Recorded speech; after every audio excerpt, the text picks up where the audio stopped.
Welcome to the Business Legends Podcast, where we interview business leaders and entrepreneurs so that you can learn from their successes, become inspired, and meet the people that make change happen. I'm the host of the show, Reese Arlen, along with my co-host, Christian Webb, who did not mess me up at all today, but say hello to the folks. You're welcome. Thank you very much. Today, our guest is the mighty, the one and only, the better Vagnone. Love you, Joe. This is Mike Vagnone with Wincourse. Good morning, Mike. Good morning. How are you? Oh, I'm doing wonderful. I got the intro in one take, which to me is just a sign of a great show. That's immediately. Right. So well on your way. That's all it takes. So we're cheating a little bit. We've known Mike for, it's been a couple years now at this point, and we know Wincourse very well. But for our listeners, tell us a little bit about Wincourse. Wincourse is a cloud services firm that specializes in small and medium businesses. So technology is something, it used to be back in the day. I'm old, fat, and so you would know that I've been at this for a while. 180 pounds. Yeah. Right. I got you. Yeah. Used to be that technology would kind of propel you ahead of your competition. And of course, that's long since left. And now technology is a necessary evil, I guess I would say, that is a requirement just to be able to compete, right? And so we specialize in small and medium business. To us, that means like 500 users and below, which is kind of our target. And what we do is we help to manage, support, and deliver the technology they use to run their business so that they can go do what they do in whatever business they're in, and we can take care of the technology. Incredible. So again, I'm cheating a little bit, but we know a little bit about Wincourse behind the veil. But one thing that I want to talk to you about is you have a business partner whose name is also Mike. We met, and one of the things that we often bring up on the show is that Christian and I are very different people. But you and Mike we met, Mike too, are like polar opposites. Right. Like I don't think you guys have a similarity at all. Right. What's it like navigating that? You know what? The similarity, this is kind of hard to say because I'm speaking about myself, but it's high character. So I can certainly speak that to Mike.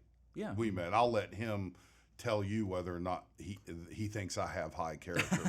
But I believe. I know he does. But I believe that is the real similarity. And both of us tend to be physically conservative. In our approaches to business, right? Not that we don't take any chances, because we do, and as an entrepreneur, you got to put yourself out there. But from an overall 50,000 foot level, he and I have a lot of similarities. The other thing is that we both came, and this is really important, especially if you're going to partner with someone, you better make sure you guys both understand the path that you want to take, and you're on the same page, and it's going to end the same way that you want to, very much like a marriage, I guess. Right? And so we covered all that ground before we really got involved with one another. Now, that's where the similarities end. Yeah. Right? Personality, nothing. He is very technical. Yeah, He's skills, very analytical. He is very detail oriented. Yeah. All of the things that I am not. Right. I would go so far as to say that he's a very introverted person and you're a very extroverted person as well. Mike hides it well, but Mike could do what I do as well as I do it. Right. I'm on the business operations and business development side for the most part. Mike is on the back office side and the technology operations side. He's definitely the smartest dude in the room from a technology standpoint and always has been. But he could do what I do tomorrow. I could never do what he does. I mean, I could do the back office stuff, but certainly not from a technology standpoint. So we got to keep him healthy. There's always a place, though, because you can't do them both. Right. Well, the great thing is I'm 10 years older than him, so, he'll outlive me, and so I won't have to worry about replacing him ever. That's bleak, but I like it. That's bonus one, man. It's a bleak reality we all have to face, I suppose. So I want to talk dig a little bit deeper into partnership and things. We actually have a lot of inquiries about partnership and navigating things. Speaking to young and upcoming entrepreneurs, so did you guys have? So you sat down to form Wincourse. What year was this? 2015. 15. Okay. Well, 14, now you said Wincourse has been around since 2004. Okay. I joined and became a partner of Wincourse in 14-15 Gotcha. time frame. Gotcha. And Yeah. so, well, the first question that I have is, what was that like? And then the second question that I have is, what techniques did you guys use, or did you guys have a plan? Did you use something like a 5-year, 3-year, 1-year goals and expectations or something? Like what types of tools did you guys use to get on the same page, if you will? So it's not what you know, it's who you know. Sure. And I have a really, really good friend that is a partner of the largest law firm in the Southeast. Oh, wow. Very personal friend. And he was willing to provide his normal 600-hour per hour service at no charge. Oh, right? wow. That's a good friend right there. Yeah, to walk us through that process. And what we did was, as well as Mike and I got along, we felt like that we got along, we didn't take anything for granted. And we crossed every T and we dotted every I, and every bit of that is documented from start to finish. Oh, wow. Even some very uncomfortable subjects to discuss, so that should and if anything should transpire down the road, it's been addressed, it's been discussed, and it's been agreed upon, and it's in writing, and it's been signed. Yeah, right? I mean, it's more awkward to discuss it when it happens. For sure. That's right. Yeah. That's right. But so we did that. We took some time. We felt like that we had good advice that was being given to us during that process, and then and it really has. We really haven't had to refer back to that document. I remember my friend that helped put it together. I mean, all the way down to my ability and Mike's ability to spend money on behalf of the company. Oh, wow. I mean, clearly defined at what point and how much could be done in a vacuum, right? How we would work the process. What would we do if he wants something and I want something? There's 1-to-1, right, so to speak. All that stuff. And it wasn't challenging back then to go through it, but we have encountered some circumstances and situations during our journey in almost 10 years, right? 8.5 or whatever it is, where it's been beneficial that we had that conversation back then. Yeah, we talked to a lot of partnerships and all sorts of different folks, entrepreneurs in the show, and it seems so important that you have the uncomfortable conversations early. Kind of get everything in line with how the operations of a company, and I think it's very much worth having some consulting on, for example, like you said, what happens if it ends on a thing. Can you provide any example? And it's okay if you can't. Can you provide any examples of a time that you guys disagreed and how you worked through that? I mean, Mike and I disagree fundamentally on tactics all the time, and based off of the things that we've done, you have to pound it out, and we will generally get a third party involved to help. If it seems insurmountable, right?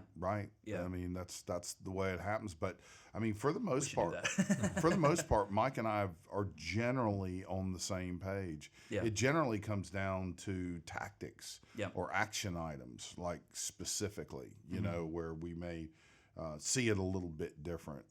But we've been really fortunate. And I mentioned my friend that was a partner at the law firm, but I failed to mention who was intimately involved in this process too, which was my brother. I mean, he's a business broker. He's dealt with so many partners and so many circumstances. And Joe was extremely instrumental during this. I negate him because he's a fixture in my life, but Rob was not, right? Rob was the new one in the thing, but Joe was involved with me every step of the way. So what did you bring to the table that led a company that's already been open for 10 years. 10, 11 years let you in as a partner? So it was the growth. It was Wincourse.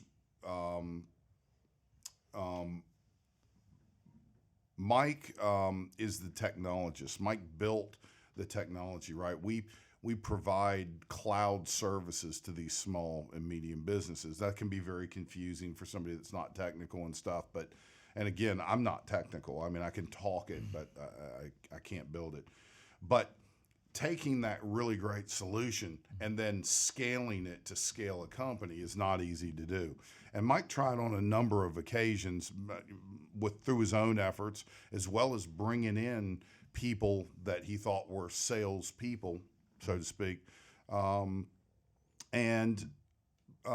would imagine didn't get the level of success. And so Mike and I's background, we've encountered each other long before we started to work with one another and become partners. And Mike knew me as this person that scaled these businesses, right? Sure. And so that's where the correlation was. And you know, fortunately, knock on wood, ever since we got involved, Wincourse is more than quadrupled in size. Yeah. And, so he knew you from your past efforts and all the good merits you'd done, and then you transferred that into a business partnership. That's right. Yeah, So my previous life, 30 years, started as me being a headhunter in the computer and communication industry back in '88. And after 8 years of doing permanent placement, truly being a headhunter, I placed myself in the IT staffing world. And how I ended up in IT, I have no idea. but that's just what happened. And during that time, I was really fortunate to be involved with some companies, and I ran business units. I started in recruiting and then to sales and then managing a business unit. And then before you know it, I was opening business units all over the country for different companies during that journey. Well, at one of those stops, Mike we met was a billable consultant for one of those companies. Yeah. And during the day, he would go and work his hourly rate job as a engineer or database administrator, whatever it was he was doing at the time, technically, for these large companies in Charlotte. Might have been Tiacref or Premier Health or Wells Fargo or whatever it was. Back then, I think it was Wachovia. But anyway, I met him. And by the way, at night, he was going home and building Wincourse. Oh, wow. Which I knew nothing about. He was supporting his family, billing himself out hourly during the day, and then at night he was building out Wincourse. And then, so I met him at some functions. He was one of the consultants in one of the business units, and we were just acquaintances. And Mike was always open and social in that setting and whatnot. And so I met him. Well, fast forward some years later during that scenario, I had left and started my own search firm. So it's called the Brighton Group. Brighton Group still exists, by the way. Oh, wow. It's my S Corp, so to speak. And by the way, this was the second time I've done this with the Brighton Group, but I don't want to confuse the story. I was more of a technology manufacturer's rep. So I was calling on small businesses, and if they needed an application developed, I had a partner that could do it and would pay me a commission. If I needed someone to run wire and cable and set up Wi-Fi, I had somebody who could do that. So I had different partners that would do different pieces of the technology stack. And my job, working for myself, was just to go out and meet potential customers and find out what they need technology and then match them up. And that's what I was doing. Well, I had a customer that I was building an application for. He said, you need to meet the guy that handles my infrastructure for my organization. You guys would get along well. One day when I was at that customer's office, I walked into the office and the customer said, oh, I'm glad you're here. I told you I wanted you to meet him. And it was Mike. And I was like, well, dude, what are you doing? Right? Yeah. Like, Mike was like, and the customer was like, you know each other?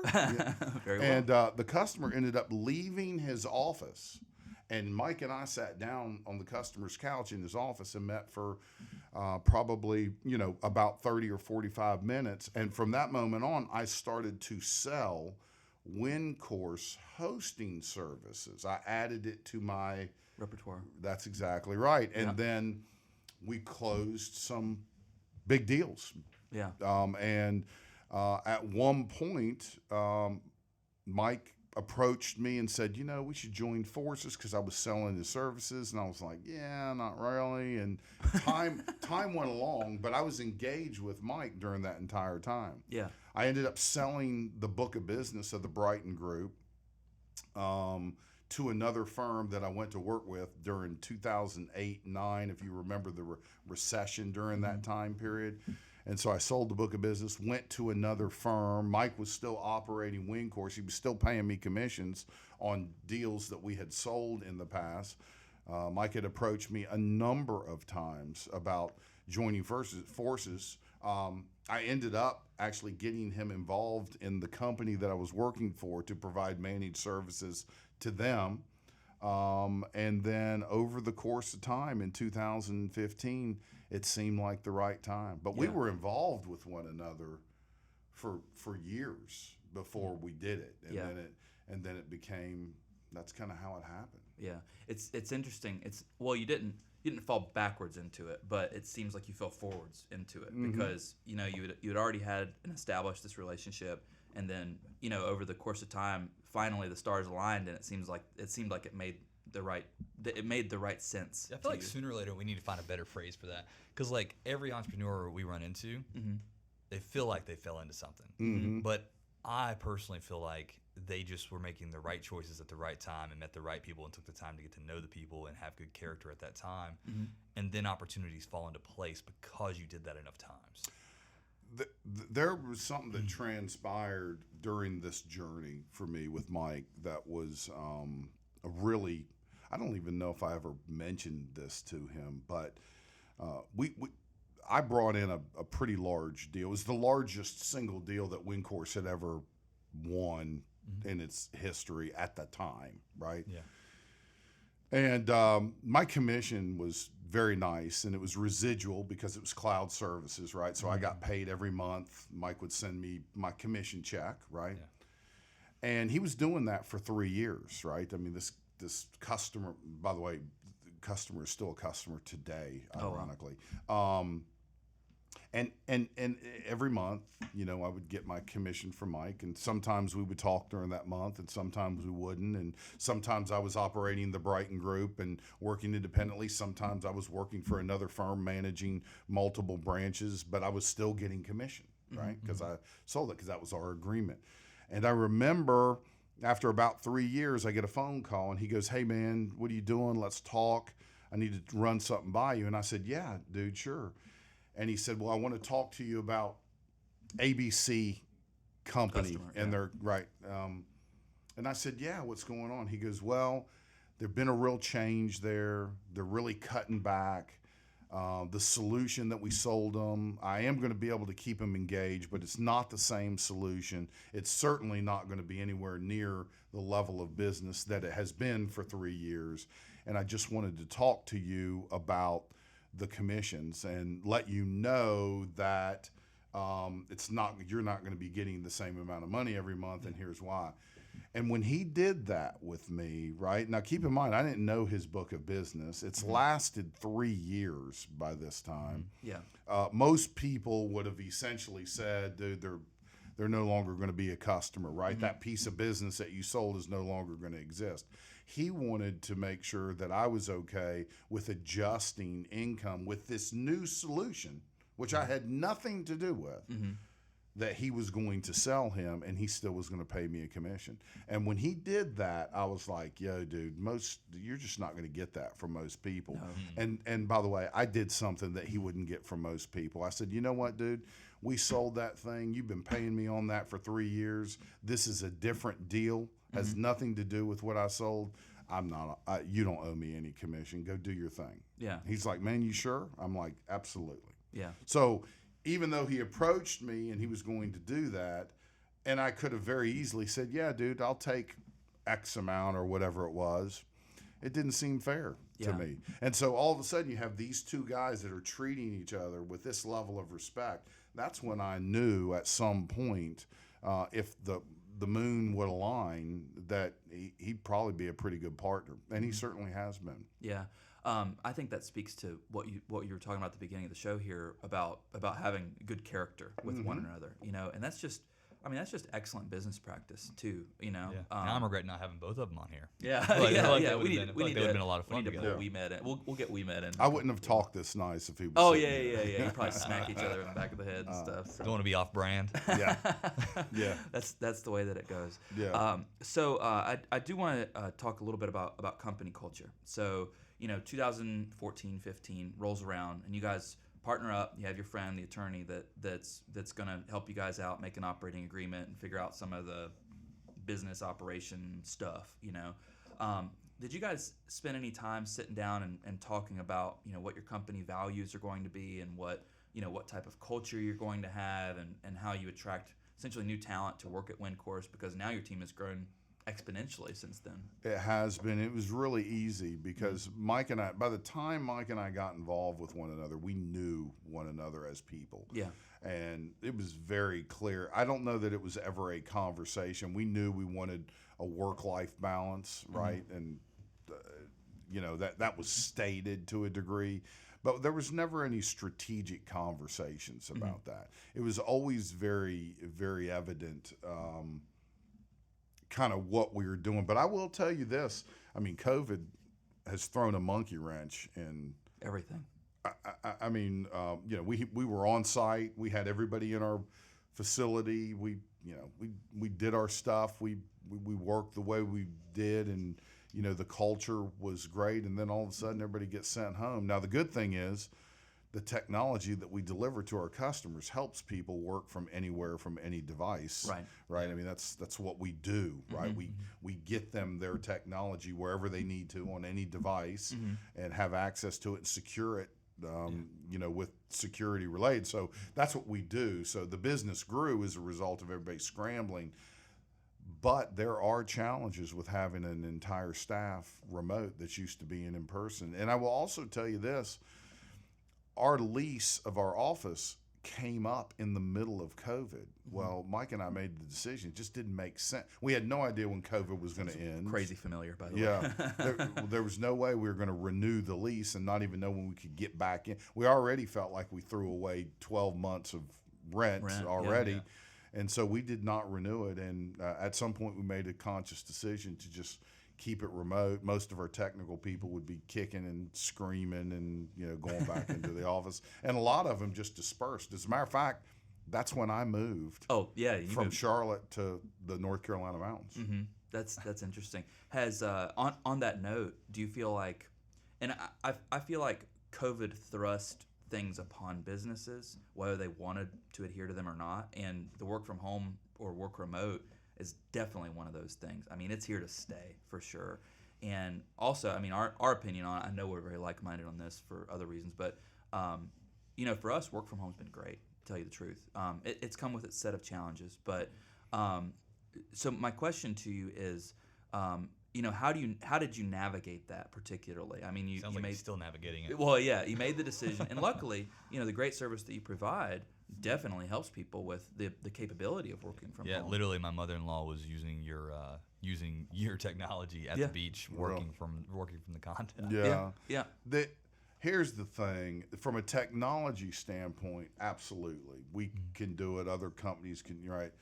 The problem is, you touched on it, was your original question. It has to do with culture. Yep. And it just becomes challenging. And very hardworking people find it very easy to get up from their dining room table and go put a load of laundry in. And then the next thing you know, they got to take an Amazon package back to the UPS store. And before you know it, on the way back, let me swing by the grocery store and pick up the meat for tonight's dinner. Right. And it's just easy to do. Yeah. It's just, and look, you're looking at me. I've said this before. I'm old, I'm fat, I'm old school. I'm here to tell you There is no way you can convince me, and I know there'll be people listening to this, especially younger people. There is no way you can tell me that you're going to be as productive working. I'm not saying there aren't individual people that can't be as productive. As a matter of fact, I would say some people could actually be more productive because they're very strict and disciplined, and they don't have to get in the shower and get in the car and drive 30, 45 minutes to an office and then come home. They'll work that amount of time at home. But I'm here to tell you, and I don't care what anyone says, that's a very, very rare and small percentage of people. I would say entrepreneur mindset plus 1%. Right. Yeah. Right. Like 1% of the employee base, and probably more like 70% of entrepreneurs. Right. Because literally, if you don't work, you don't get paid. That's right. That's right. But like you're right. Like if you're working for But somebody else's when you dream, talk about the team, it's just it's tough. I'm not knocking anybody, and I certainly understand why people like it. But the reason why they like it is because it doesn't take as much effort. Yeah. Yeah, that's definitely true. I mean, when somebody who shall not be named, I've definitely seen him take many a Zoom call in his sweatpants. sweatpants and a button up. Sweatpants and a button up. Yeah. And just for those of you listening on the show, he is wearing slacks right now. Am I? You'll have to get up and show the folks what that's like. But I mean it's really interesting. I think about that a lot, and we really struggled with that when we first made the choice, because there was a lot of unknowns. There was a lot of unknowns. If it's great for a while, and I think all teams, especially when they first went remote and had that remote option, I think that there was probably a surge of productivity from that. For us, one of the things that was killing us was like the water cooler talk. So we just had so much time. We were the getting office. 2 hours of water cooler talk a day from all of our employees combined. So it was like we were losing 40 hours a week easy. And then it's like that right there by itself, plus the drive time. We're like, there's no way. Even if they're 80% productive, they got 120% more time. Sure. So hopefully it averages out, and we end up doing pretty good. I would say our biggest hurdle that we're just now running into is as the leaders of the company, I think we're starting to struggle to pass our vision on. And where it used to be, our teammates were there, and we'd just be like, this is the new thing we're doing. This is where we're going with this. This is why we're adding this piece. Like, this is what the end mission is, et cetera. Like, that's not there anymore. So now you have to They don't find see ways. when we meet, which we do every week. Yeah. So. And now we have to somehow pass that vision on in a different way. Like, is that a wasted meeting, a garbage 20-minute meeting just to tell everybody what the vision is that you wouldn't normally have had to? I don't think it is, though. I think it's imperative that you do, and it is a challenge. Yeah, for sure. you have to keep the direction, and like that's what we're running into right now with the work from home. But the production's not our problem. We're doing pretty good with the production side. Yeah. Do keep in mind, I think you would get different answers from an organization where you have technical folks that are delivering on project-based initiatives and customer support-related areas where obviously you have to address it when it comes in.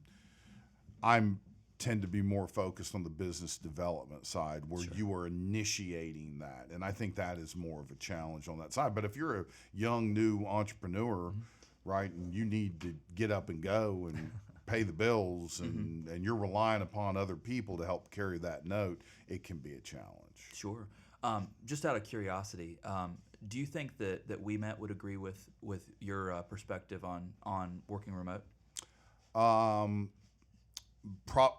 Just knowing Mike, probably not 100%, but I think he would agree with 75%. Yeah. Right. I was just. That sounds like my business partner. Yeah. I kind of agree with that, but like but's his favorite word. I have no idea what you're talking about. But it is what it is. I mean, he and I we have clearly discussed certain areas of communication challenges, efficiency challenges, right? We've clearly discussed that in the past. So I know to some degree there's some level of productivity that he agrees with has been a challenge to get back. Just to, not to beat a dead horse on the question, but do you feel like it's collaboration or productivity that suffers, or both? Both, 100%. And I think a lot of collaboration leads to productivity. Sure. And look, interesting enough, we help companies work remotely, right? It's what we do with our cloud services, at least one of them, and security, right? But the first 45 days of us being 100% remote, we were a mess. Oh, really? Oh, my goodness. I mean, the amount of collaboration and communication that transpired in the office that was productive but wasn't scheduled was totally overlooked. You know, a lot of times you call it the water cooler stuff. And I'm going to tell you, there's business that goes on during the water cooler conversations too. True. Even though, you know, in the next sentence we're talking about Tommy's Little League game or whatever the case may be. But I will tell you, we very quickly identified where we had holes in our workflows because we didn't have the in-person collaboration and communication that filled that gap on an as-needed basis there publicly. And when one person is sitting 10 miles away from another person or 300 miles away, you very quickly learn that there's something missing from a collaboration and communication standpoint. Once we found those and identified those holes and we fixed them in the workflow, we became incredibly productive early on. Yeah. We surprised even me, who's not a fan of remote. But over the course of time, as everybody started to become very comfortable in their new skin and recognize that we're not coming back into an office anytime soon, things started to become a little more relaxed. Yeah. That's the thing that I think will always excite me about entrepreneurship is that there's no book, there's no guide. You know, I mean, you can get advice from lots of different people. You can get mentors, people that have been there and done that and things. But you know, for example, with this, you meet 100 different people. They're gonna have 100 different perspectives on it. And who knows what's right? And who knows what's right for your business and your culture? And maybe all of them are right. Yeah, and maybe all of them are right, which is even scarier. You know? Well, I'll tell you, the biggest thing that I see with entrepreneurs, especially new folks jumping in, which I would encourage, they don't understand the numbers. They don't understand the numbers. Like, I won't mention any names, but I have helped. So I have 30 years in IT staffing. Whether I like it or not, that's you know, and I've run a lot of business units, right? And in IT staff, and this is just real simple, but so I have people that I have helped start their own firm, and some have been very successful, and I knew they were going to be because I knew their work ethic, right? But it was amazing to me how they had already created their LLC or their S corp. They were already got all kinds of stuff in place, right, for the operation of the business and everything. And when I started to ask them questions about the financing and about the money, I was absolutely shocked where they had no idea. And I'll give you a great example. And this is pretty poignant in that business. So in staffing, what happens is you go out and find a company that needs a resource, right? And then you go and recruit that person that will be a good fit, and you hire them to your payroll, right? And then you bill them out to that customer, and for every hour that customer works, that consultant works for the customer, you get to bill that customer. Right, and for argument's sake, you bill the customer $100 an hour, you pay the consultant $50 an hour, and your gross profit is that $50 in this example, right? Sure. Well, here's what has to happen: you put that person out, and they start working. You have to pay that person for the first month, and then you get to bill the customer Right. for the payment in salary that you just paid. That might get paid in 30 more days. That's Yeah. right. Might be net Then 30, there's another right? 30 days which you've got to pay that customer again. So Yeah. the cash flow in this business is really, really, Yeah. and I've done cash flow projections, and if you just add 2 resources out billing every month, which means your company's growing every Yeah. month, every month. If you started with $300,000 around month 18 to 24, you're down to maybe $18,000 in the bank. Yeah. Now, don't misunderstand me. You have receivables Yeah. in excess of almost $600,000. Right. But But it's just but the way it is. receivables will not allow you to pay your people, Right. right? So you would say that's pretty important if you're going to do this type of business. Oh, Sure. yeah. I couldn't believe the number of people that didn't understand that cash flow. Yeah. So you got to know your numbers. Yeah, cash flow is such an important concept Mm-hmm. to understand. I think that's one of the challenges of entrepreneurship too, is that you have to wear many hats. You have to have an organizational, operational hat. You have to have a company culture, leadership hat. You have to understand finances. I mean, any business, you need those 3 skills in the absolute minimum.